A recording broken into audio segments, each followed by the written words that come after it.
bilang isang Kristiyano, sa pamuhay natin, maging mabuting patutuo tayo sa... Mahirap isang pamuhay. Ikukulit ko na.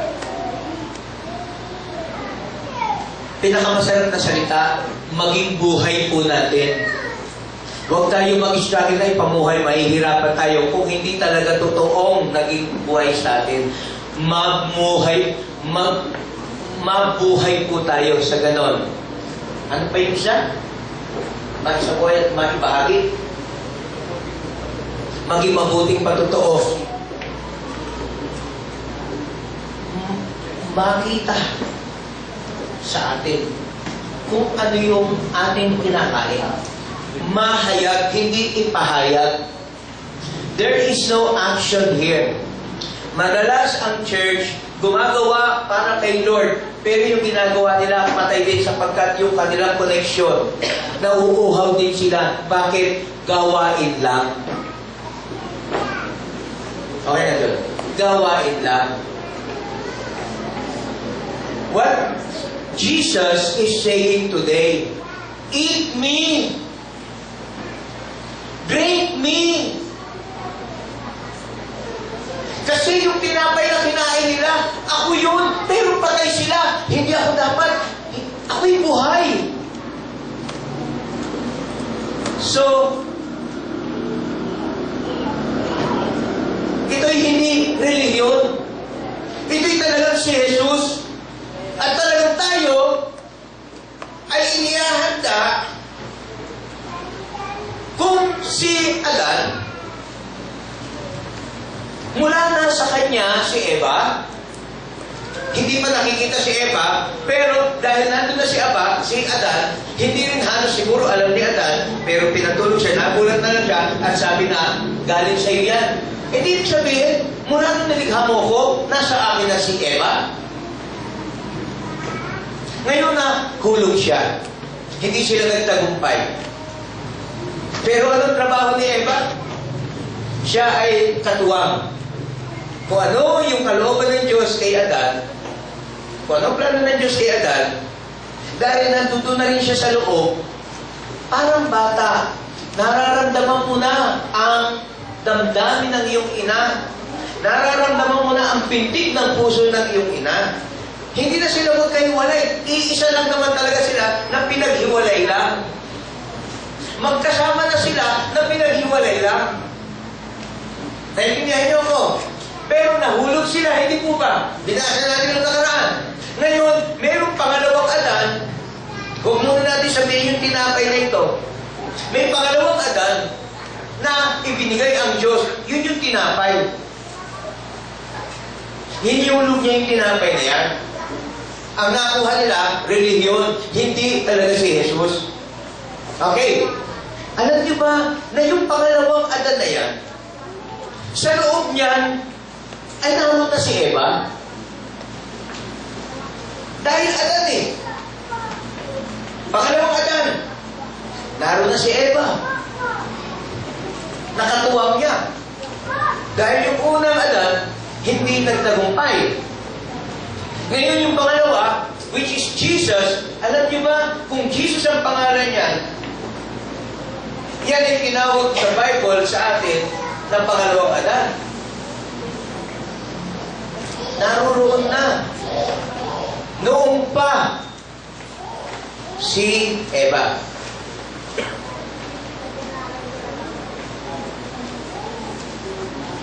Ngayon, pagsamahin natin yung may mga tao na rito tapos pinadala si Jesus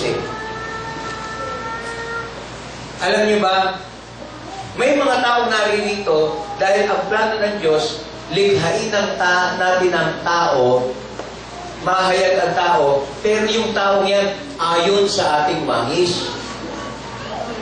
Kumbaga sa puso at damdamin ng Diyos, parang inilabas lang yung tao na dating naroon na sa kanyang wangis. Naroon na sa kanyang image and likeness.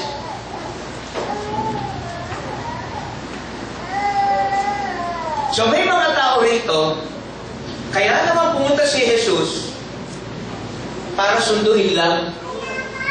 yung nasa puso na ng Diyos na nandito dahil nilikha ang tao ayon. Ang tawag lang sa kanya ay tao na naroon siya. Mula noong pa, sabi sa Jeremiah, mula noong pa ay nilikha na kita. Mula pa sa noon, nilikha na kita. Alam niyo ba sa pagkaka-born again natin, ito ay plano ng Diyos upang makita mo kung sino ka sa dami ng tao sa sanlibutan ito, na ikaw ay noon pa, na ikaw ay naroon na kay Jesus.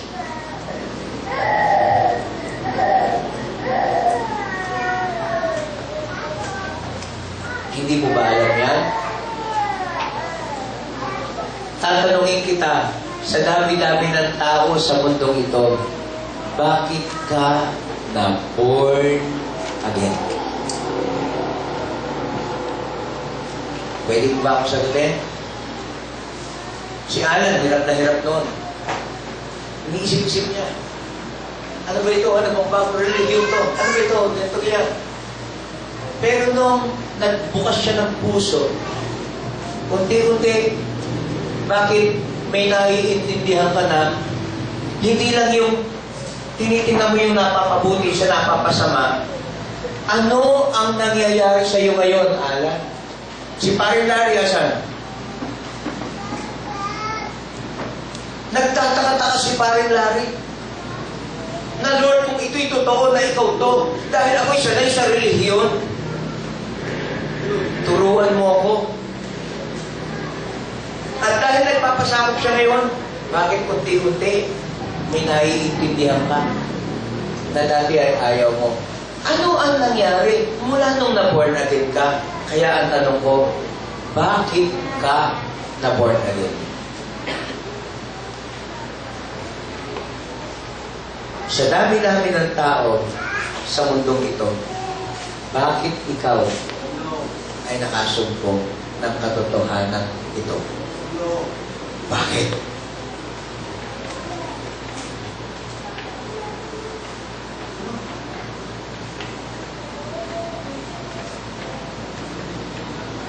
Kahit anong isip ang gawin mo sa pag-iisip na ito, ang puso mo ang sumisigaw at nagpupuri sa Diyos.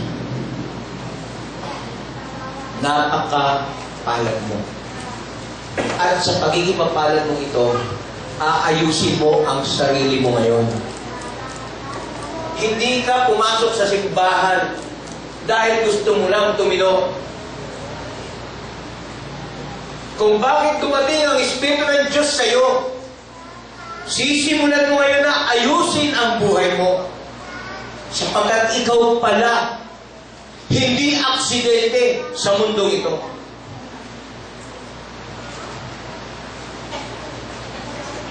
Maraming ginagawa ang kaaway laban sa iyo.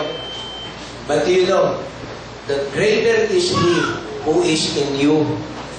Mas makapangyarihan siya na nasa sa iyo kaysa sa kanya na nasa sanlibutan ito. Walang makapipigil sa iyo. Alam mo ba? Lalo na ang pagsasaayos ng buhay. Kahit ano pa ang mga kamalian, sukang-suka ka, hindi ba? At ang nais mo ngayon, iayos ang iyong buhay. Amen? Amen ba? Now, kung tatanungin uli kita, bakit ka na-born again? Ano kaya ang pinakamagandang sagot doon? Ha? Tanungin nga kita, Sister Lee. Si Sister, ano yung asawa ni Emily ba? Emily. Nagsasalita siya rito ng nakaraan. Siya pa yung hadlang sa kanyang asawa Pero nung dumating sa kanya kaunawang ito, para bang, Lord, ba't ngayon lang? Bakit hindi pa noon? Tanungin nga natin si Sister Lee, bakit ka na-born again sa palagay mo?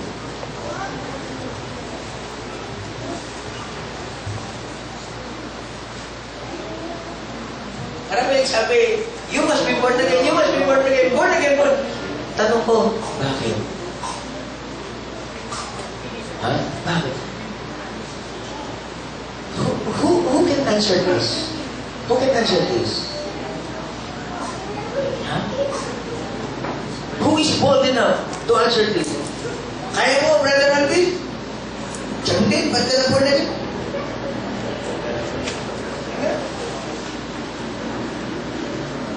Patay mo na lang. May destiny kasi ay binigay ng Diyos. Paano mo nalaman may destiny ka?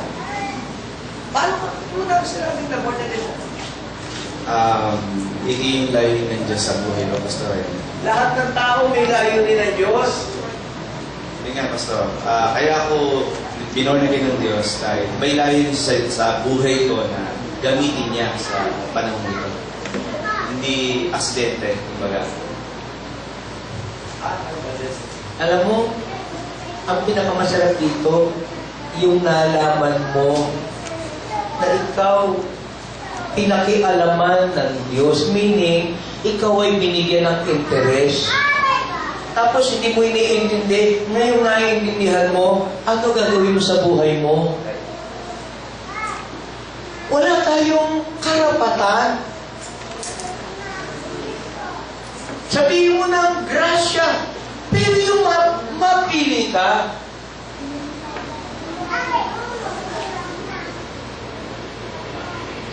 di ba, may mga tanong-tanong pa tayo? Para bang siya pang may utang na loob? Naintindihan niyo ako? Naintindihan niyo ba ako? May utang na loob ba ng Diyos? Ha? Wilson? Sir? Alam niyo, yung mapili ka, o yung malaman mo ngayon na ikaw pala ay nandoon sa loob ng tadyang ni Jesus. Ikaw pala ay katuwang ni Jesus. Let me tell you this. Si Jesus ba ay tao? Ha? Sagutin niyo ako. Si Jesus ba ay tao? Ang tanong ko, si Jesus ba ay tao? Bakit? Anong hindi 100%? Sino ba sinasama mo? Tao? Ang tanong ko, si Jesus ba ay tao? Ha? Hanya yan. Tanongin ko. Kapatid, tayo ka. Si Jesus ba ay tao? Ano siya? Ha? Maraming spirit na demonyo.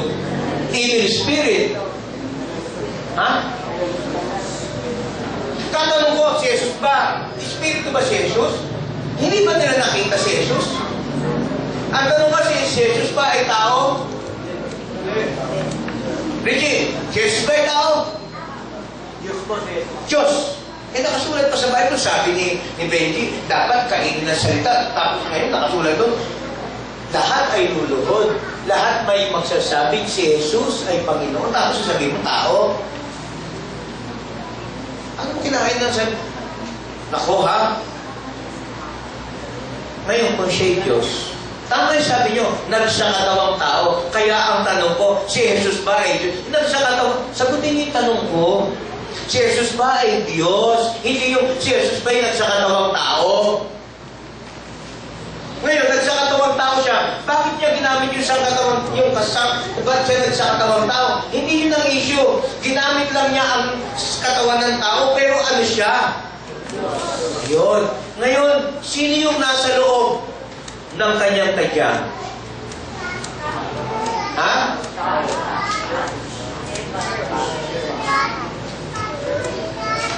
Meron bang pagkatao kay Jesus? Nasangkap? porsyento ang pagiging Diyos ni Jesus, ilang porsyento pagiging tao? Ha? Let's go to Philippians chapter 2. Para magkaano tayo.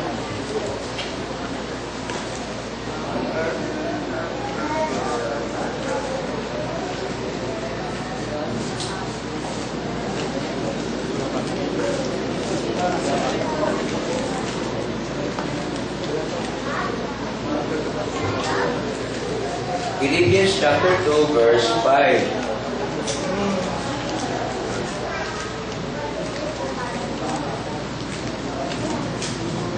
Okay? Let this mind be in you. Sumobra na po tayo sa oras pero sayang. Kasi ang point dito ay kailangan huwag naman natin basta pitawan lang. Philippians 2:5. Let this mind be in you. Hayaan natin yung isip na ito ay maging atin na naki Kristo rin. Maintindihan natin si Kristo na, verse 6. Siya na hindi niya inisip na maging kapareho ng Diyos, pero ang ginawa niya, He made Himself of no reputation. Ginawa niya siya ay walang reputasyon. Naging hamak siya. At ibinihis niya sa kanya ang bihis ng isang alipin. At itinulad sa isang tao. Okay? So,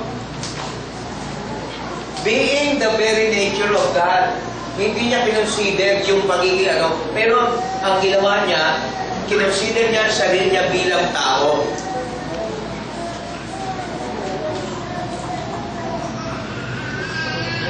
Okay? So, verse 8. And being found in passion as a man, He humbled Himself and became obedient even unto death. Pumunta siya dito sa lupa. Siya na Diyos, hindi niya inisip na gamitin ang kanyang pagka-Diyos. Pero ibinihis niya ang isang buhay ng isang alipin at maging isang tulad natin. At yun nga, ipinasakop niya ang kanyang sarili, sumunod siya sa lahat ng mga parusa sa kanya kahit kamatayan sa krus. Kaya dahil dito, nagampanan niya bilang 100% na tao. Hindi siya gumamit kahit na 1% ng pagiging Diyos kasi may layunin siya. Okay? So dahil dito, ang Diyos ngayon, verse 9, ay itinanghal siya at ibinigay sa kanya ang pangalan na mas mataas pa sa lahat ng pangalan. Na sa pangalan ni Jesus ngayon, every knee shall bow. Natapos niya ang kanyang gampanin. Kaya ang tanong ko, yung pagpunta niya dito sa lupa, ay pinuntahan niya ang tao. Mahal niya ang lahat ng tao, for God so loved the world that He gave His Son Jesus. Alam niyo kung sino pinuntahan niya dito sa lupa? Yung mga sino mang tatanggap sa Kanya, hindi para sa lahat ng tao. Hindi maliligtas ang lahat ng tao. May layunin lang siya. Kasi yung naiwan ni Adan noong una, na layunin ng Diyos, yan ang binalikan niya, yung mga sino mang tatanggap sa Kanya. Nakukuha niyo doon. Ngayon, kung paano kang na-born again, ikaw ang dahilan kung bakit dumating si Jesus. Ito. Tayo'y tao. Tayo'y tao. Ang tao ay malupok kay daling lumimot, di ba? Nagmula sa lupa, nagbabalik na po sa tayo'y tao.